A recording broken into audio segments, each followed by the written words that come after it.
So it's back to Voyager for my next one, which is a Hirogen warship.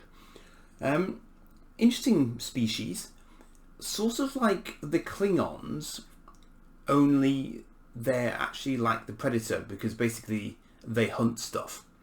In particular, they quite liked going after species 8472 because they considered it a decent challenge, and they also sort of, I think they actually pinched holographic technology from Voyager because it gave them a really neat way to be able to do their hunts without actually leaving home, basically.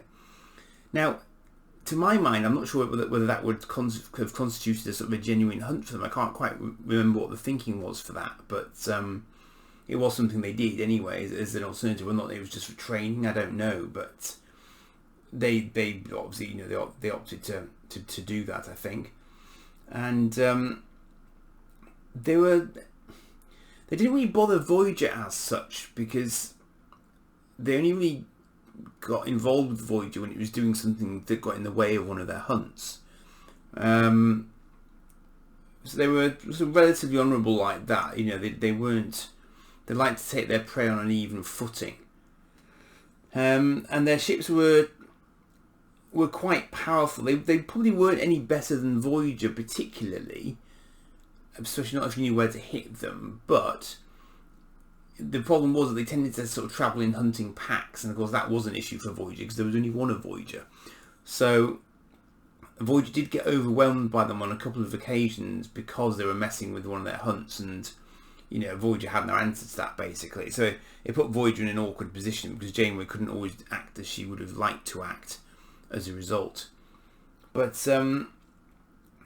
as with a lot of the ships in Voyager, they really went to town on them because, of course, they weren't limited by the established designs that Next Gen and Deep Space Nine were. They could do whatever they wanted with their ship designs because they were brand new, so they didn't have any constraints. And even the colouring of this is quite unusual. It's this sort of goldy, bronzy colour. So let me pop it out of its box and get a slightly better look. It's nice and hefty. Even these, I do like the fact that even these smaller ones do have some weight to them. They're not just sort of completely plastic models, which is nice. And they're also still quite a decent size as well. They're not tiny at all, in fairness to them. The stands are sometimes a little bit interesting. I have had some where the stands haven't been a perfect fit necessarily, but to be honest, I really just need to get used to maybe sort of gluing them in place a little bit from time to time. That's me marking that or them, but anyway. And the stands are very, very clever as well. Yeah, I have to hand it to them because it's the judging the centre of gravity is quite important when you're trying to get stuff on. I'm not sure. I'm going to guess where this needs to go properly. Might be there. That seems fairly happy with life. So there we are. So it reminds me a little bit of a Jem'Hadar ship. Reminds me a little bit of a Dominion cruiser in places, I think. Don't know if others would agree with me on that front, but it's an interesting ship. It is sort of it's Hirogen as soon as you see it, basically, which is good, and that's kind of what you want. You want the ships to be distinctive because they're all the same. It would be a bit old school, a bit boring, wouldn't it? So and it is ironic because, of course, because Voyager was doing stuff with CG, it could get away with doing a lot more different races than average. So my Voyager shelf is pretty busy at the minute because I've got so many different things to go in it. Now, I think one of the Hirogens was actually Worf's brother, one of the actors. I'm just having a quick look at this. I mean, the magazines are. I'm getting this primarily for the models, I must admit, but the magazines are really impressive as well. That's a nice graphic for the for the sort of the gatefold page there. So fair dues to them.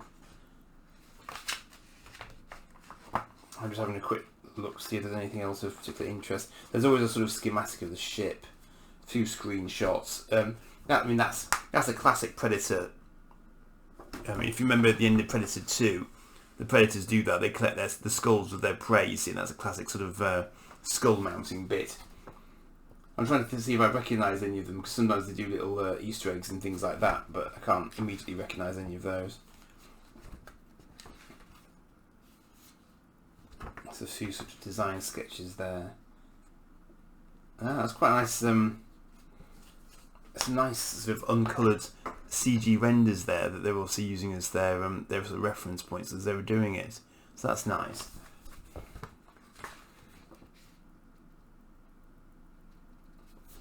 That's cool.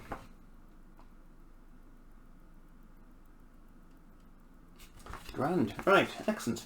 So yeah, so I will add that one to my Voyager collection, which is definitely overflowing at the moment, because I've already had the NCV, the USS Relativity, I should say, tonight. So yeah, I need to cut down on my Voyager. I need to increase my Deep Space Nine and cut down on my Voyager. But I'll see where I get to after I've displayed these. So I shall crack on with the next one.